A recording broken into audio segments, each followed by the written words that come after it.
In October 1950, 25 men disappeared into American custody, and the United States government spent 75 years denying what happened to them next. They weren't suspects, they weren't spies, they were prisoners of war, and according to documents the CIA tried to bury forever.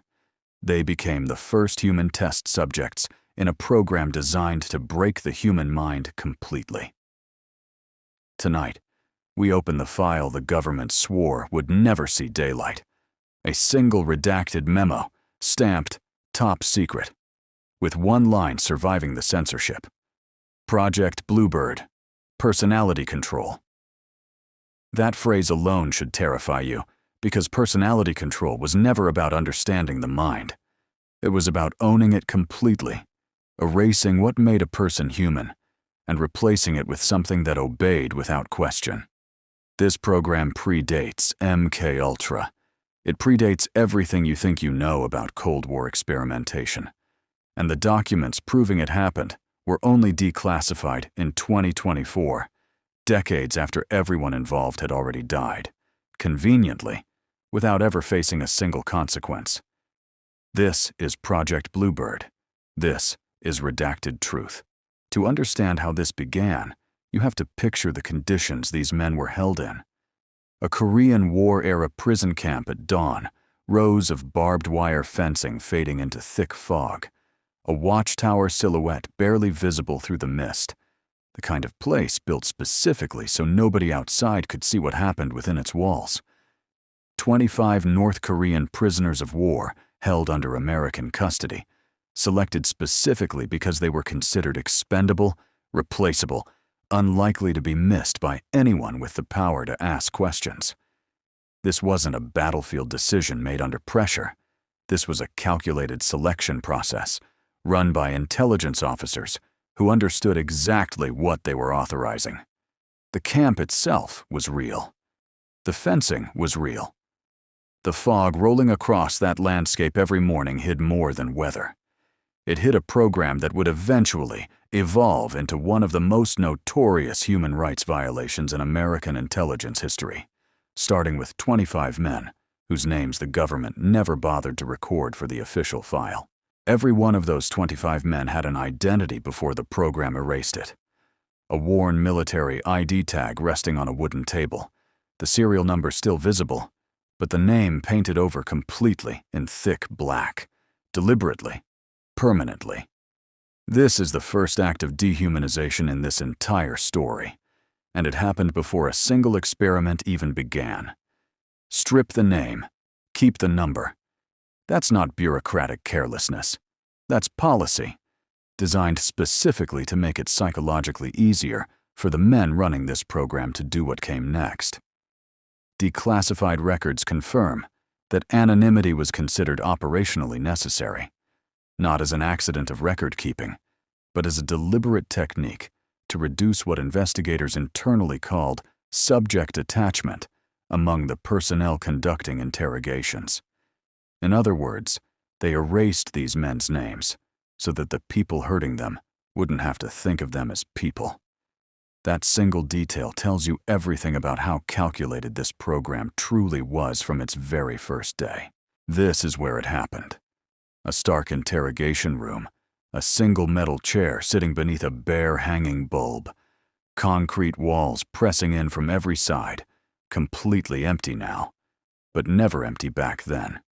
According to the CIA's own documentation, interrogation teams were built around a deliberate three-person structure: a doctor, a psychologist, and an interrogator working in coordinated sequence, each one trained specifically for their role in breaking down a subject's resistance.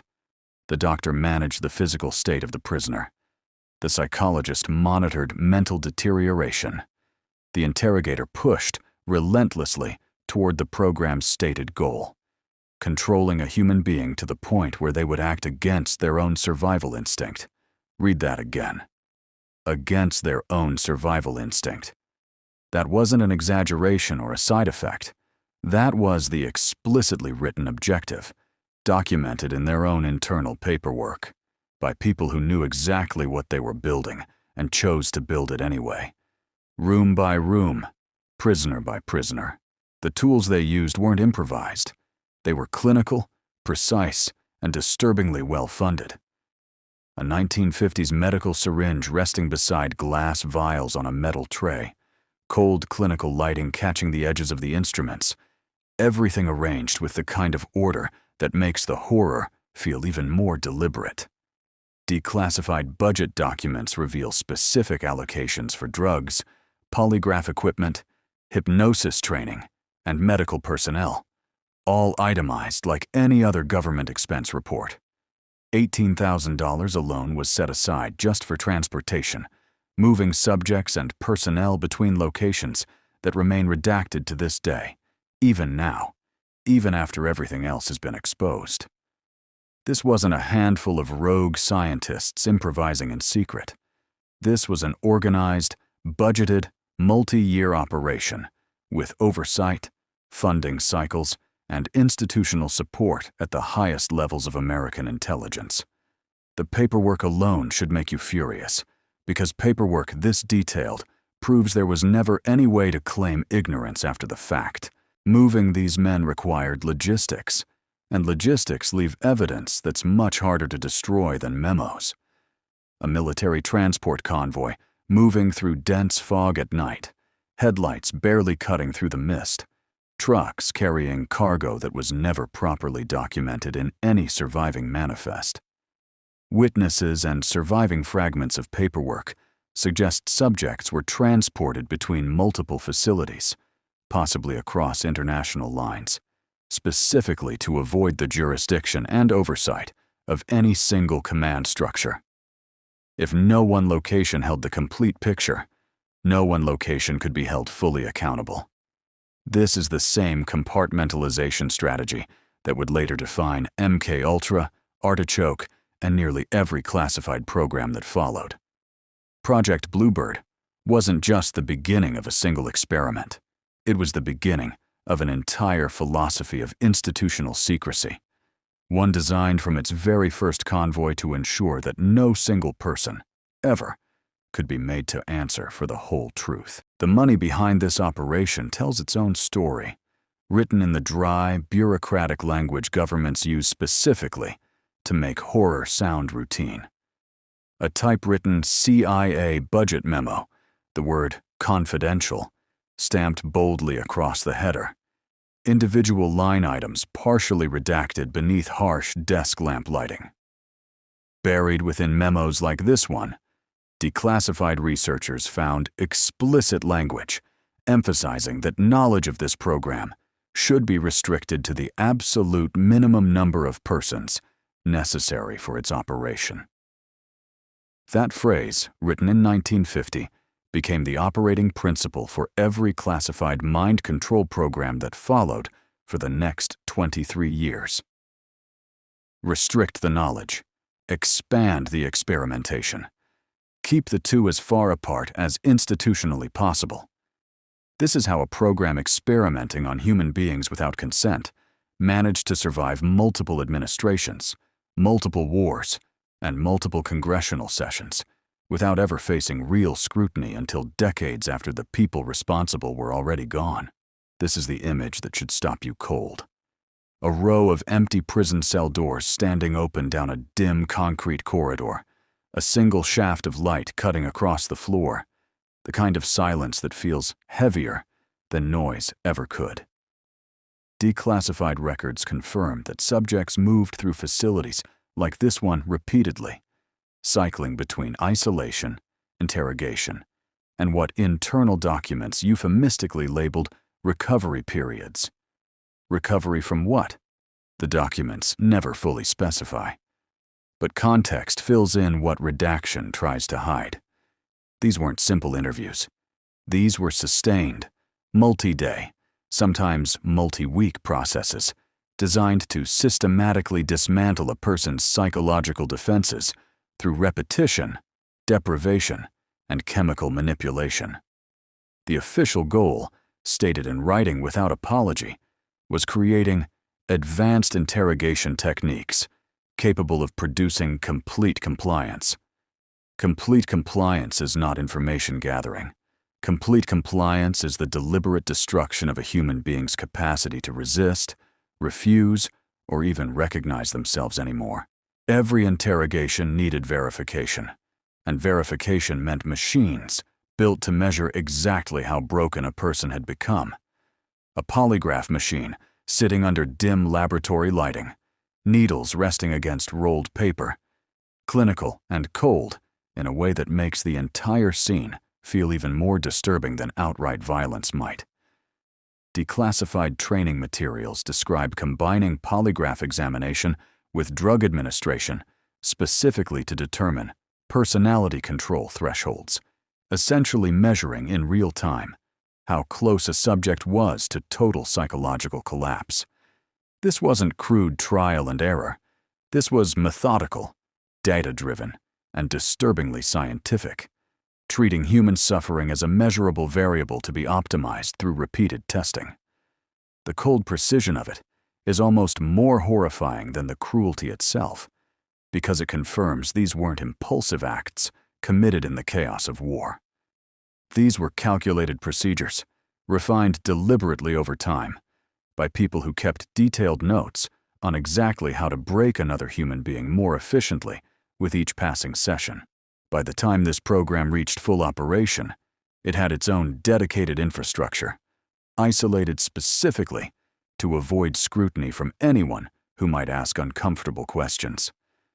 A remote military research facility, standing alone in a barren landscape at dusk, a single lit window, the only sign of life visible from any distance, deliberately positioned far from prying eyes.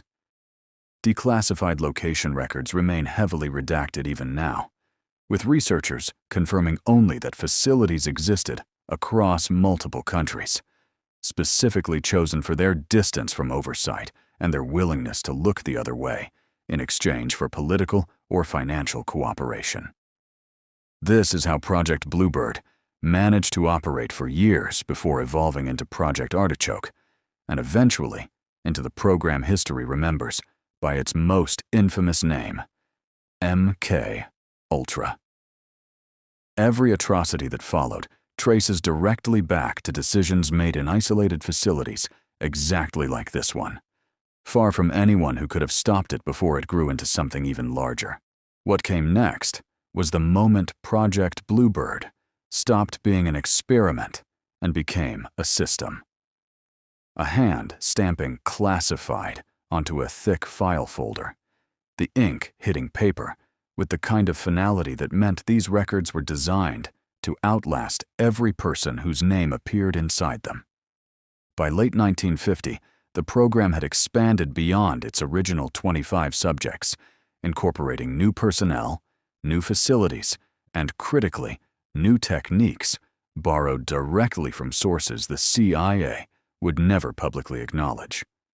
Declassified memos confirmed that intelligence officials had been studying interrogation methods developed by Soviet and Chinese operatives, attempting to reverse engineer what they called enhanced compliance techniques observed in captured American soldiers who had been turned against their own country. The terrifying irony was deliberate.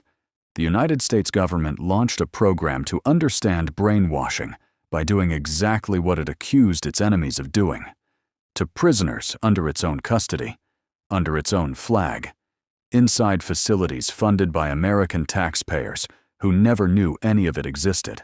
The deeper the program went, the deeper underground it moved.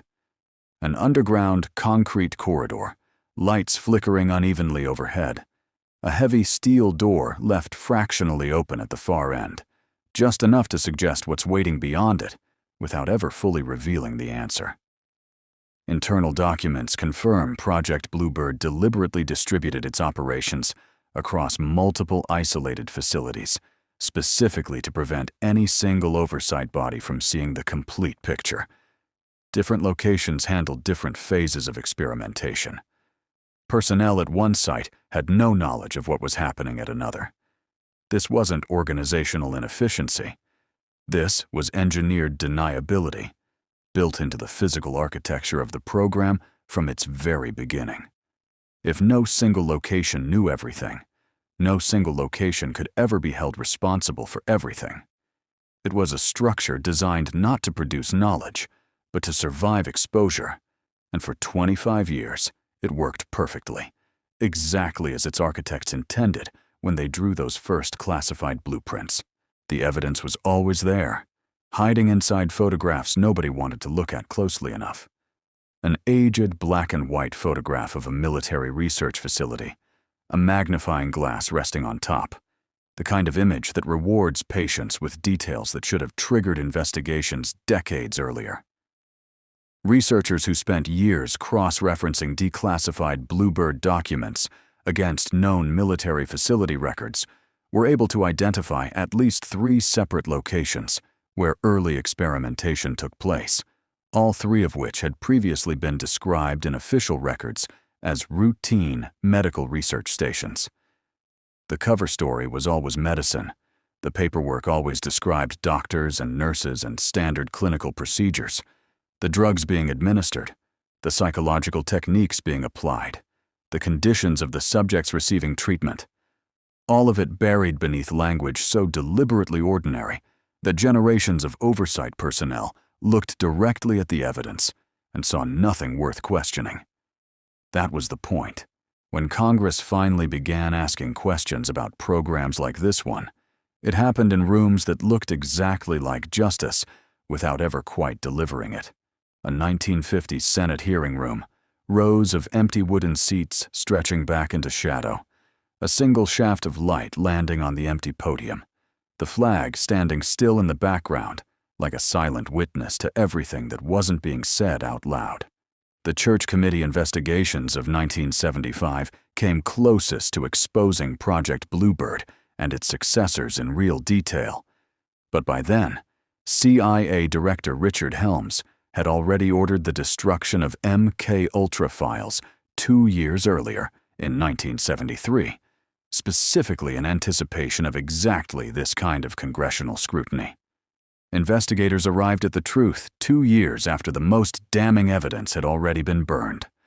What survived was 20,000 documents stored in the wrong building by accident, in a financial records facility nobody thought to purge.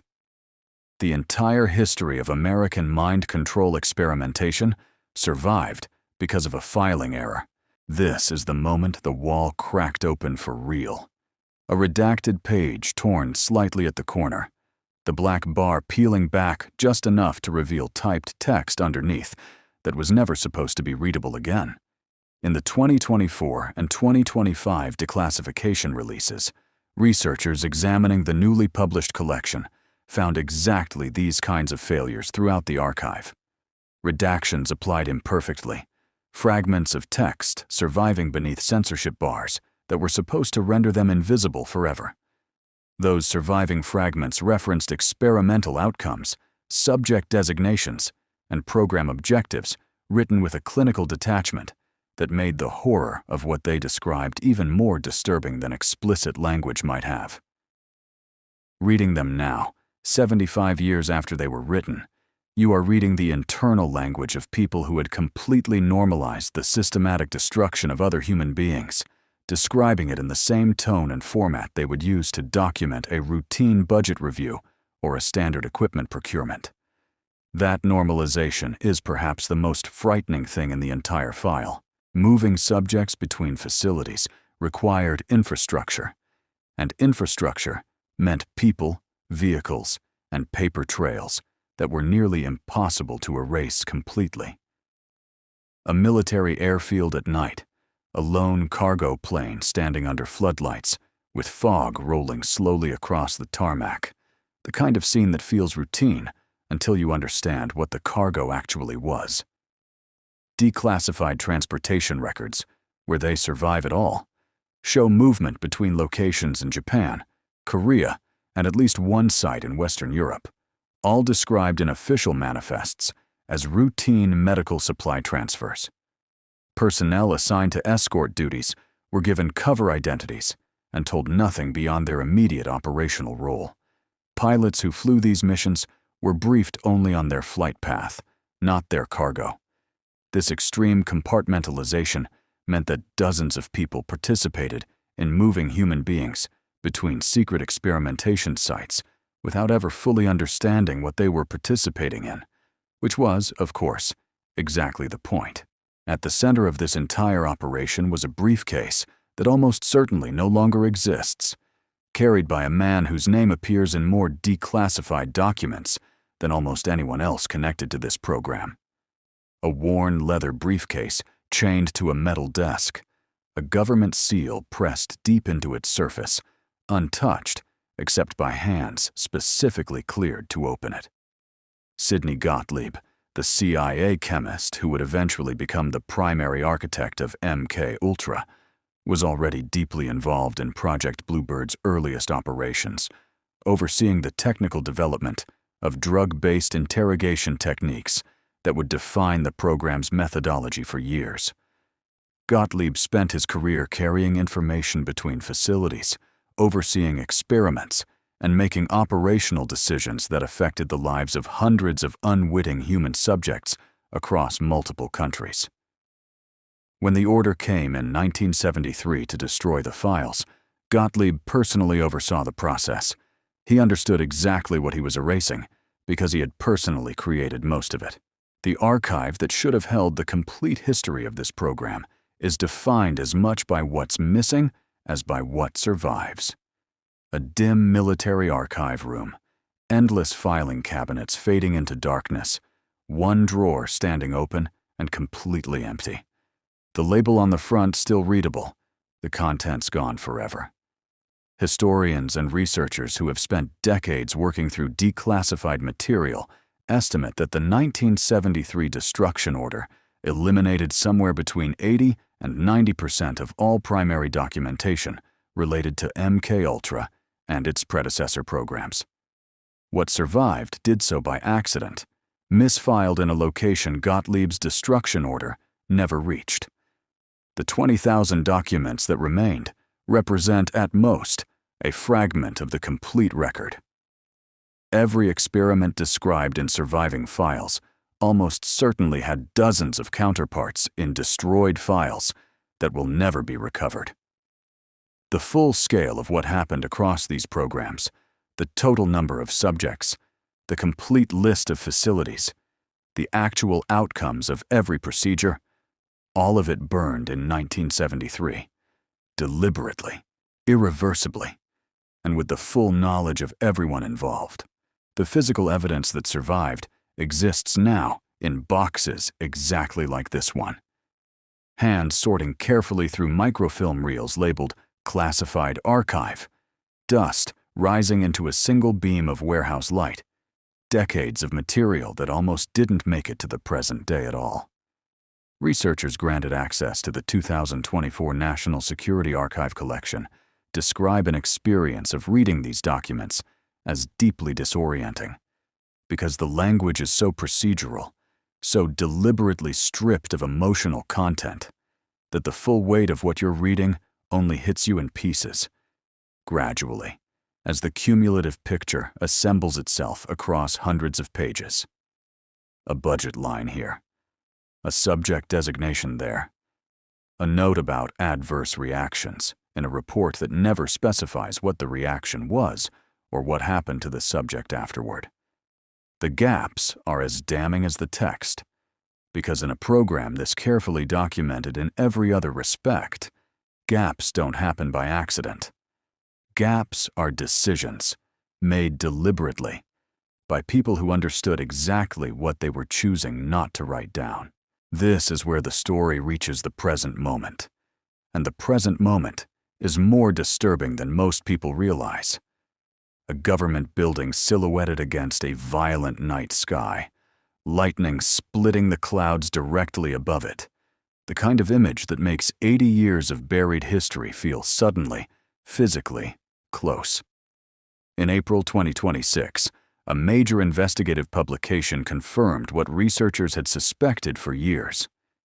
Newly declassified CIA documents proved for the first time that North Korean prisoners of war held under American custody were used as experimental subjects in Project BLUEBIRD's earliest operations.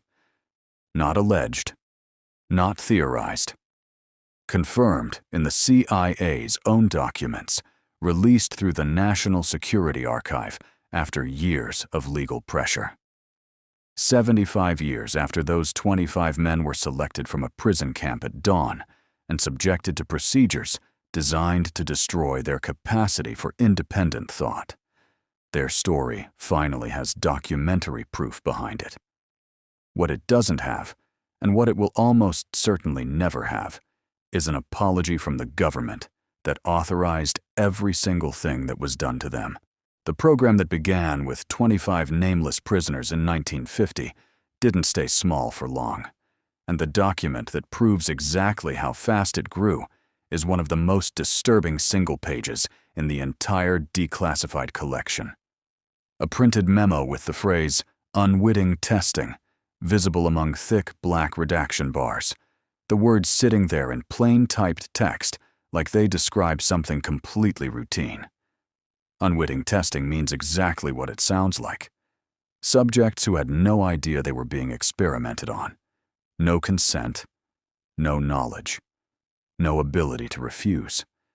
And according to documents released in the 2024 National Security Archive collection, unwitting testing wasn't a controversial edge case debated within the program. It was the preferred methodology, explicitly endorsed in internal memos by senior CIA officials who argued that subjects who knew they were being experimented on could contaminate the results by adjusting their behavior. The cleanest data came from people who had no idea what was being done to them.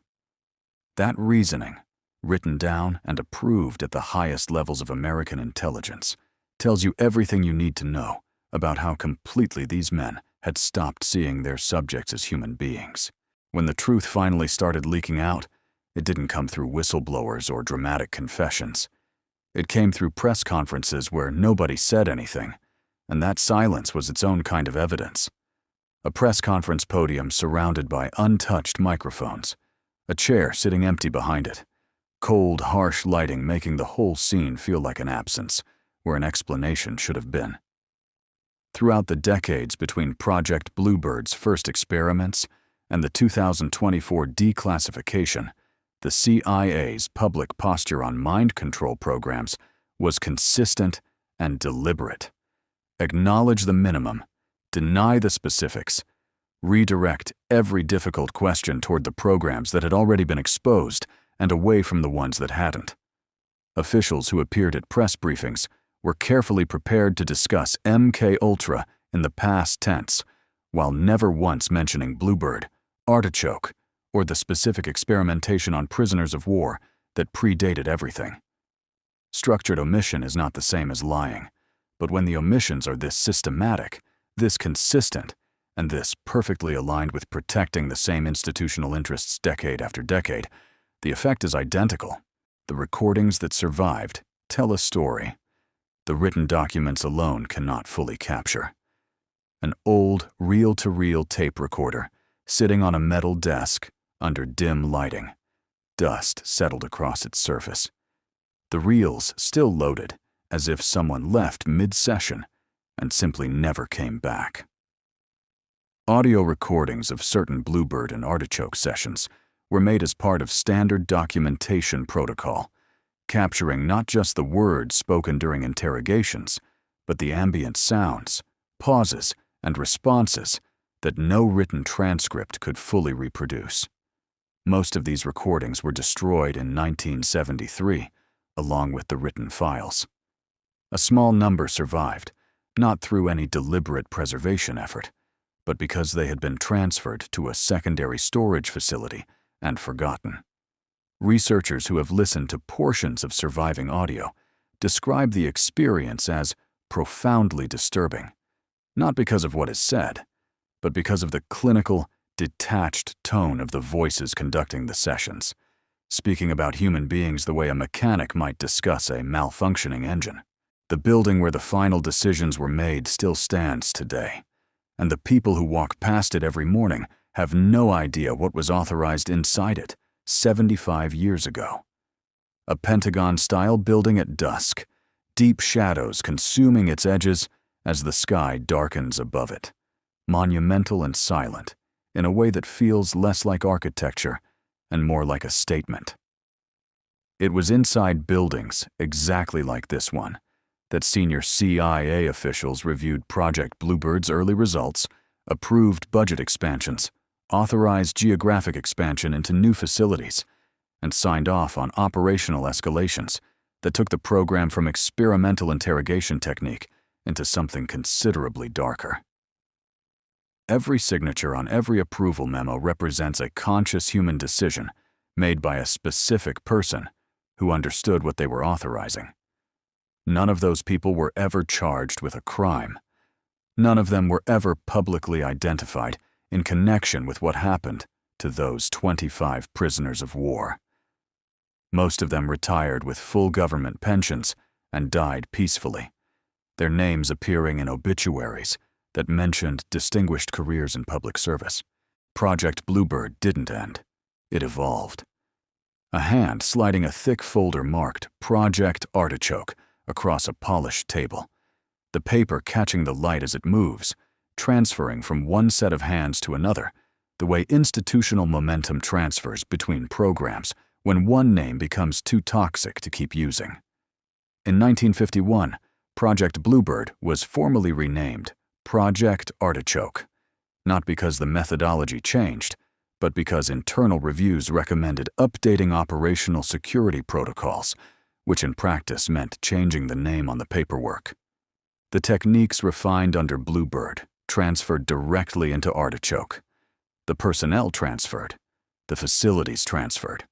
The philosophy transferred most of all, that human beings in the right circumstances of vulnerability could be systematically dismantled and reconstructed according to external specifications. Artichoke ran until 1953, when it in turn was absorbed into the program that would eventually become the name history remembers, MKULTRA. 3 names. 1 continuous program, 75 years of denial. The closest Congress ever came to full accountability happened in a chamber that looked exactly like justice from the outside and felt exactly like performance from the inside. An empty Senate chamber lit only by emergency lighting, rows of vacant seats fading into complete darkness, the silence carrying the weight of every question that wasn't asked sharply enough to get a real answer. The Church Committee hearings of 1975 were historic in their scope and genuinely groundbreaking in their willingness to confront CIA abuses directly. But they were also fundamentally limited by the destruction of evidence 2 years earlier, by the willingness of key witnesses to provide carefully crafted non-answers under oath, and by a political environment in which the full exposure of American mind control experimentation on prisoners of war was considered too damaging to national security to pursue to its absolute conclusion.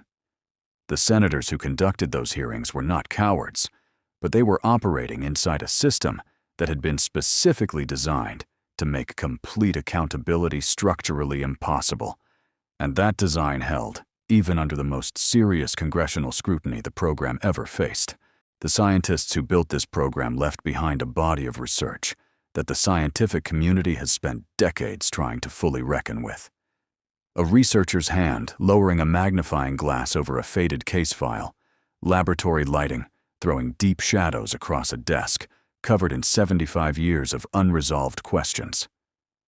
The ethical violations embedded in Project Bluebird and its successors didn't just harm their direct victims, they corrupted entire fields of legitimate psychological and pharmacological research by producing data gathered through methods that can never be ethically replicated or academically cited. Some researchers argue that this contamination was itself a form of long-term institutional damage, permanently marking certain areas of behavioral science with a history so compromised that even legitimate work in those areas carries the shadow of what was done without consent in secret facilities decades ago. The victims of Project Bluebird lost their names, their autonomy, and their safety. The scientific fields touched by this program lost something harder to quantify, but equally real. The ability to pursue certain questions without confronting the history of how the first answers were found.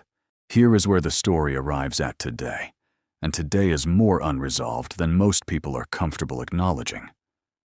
Storm clouds parting over a desolate landscape at twilight, a single beam of light breaking through onto empty ground below, symbolic of exactly how much illumination the 2024 declassification actually provided versus how much darkness it left completely untouched.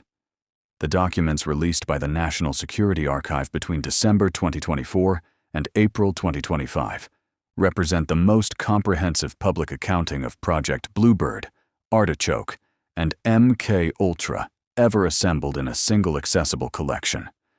Over 1,200 documents, decades of internal memos, budget records, personnel files, and operational reports. And yet researchers who spent months examining the collection consistently report the same conclusion. The archive is extraordinary, and it is also clearly incomplete.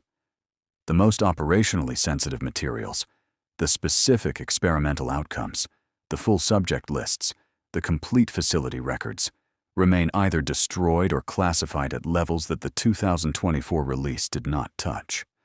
The light is real, the darkness surrounding it is larger.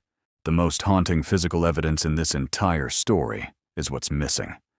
A stack of burned and partially destroyed documents sitting in a metal trash can, charred edges visible, ash settling around fragments of typed text that can no longer be fully read.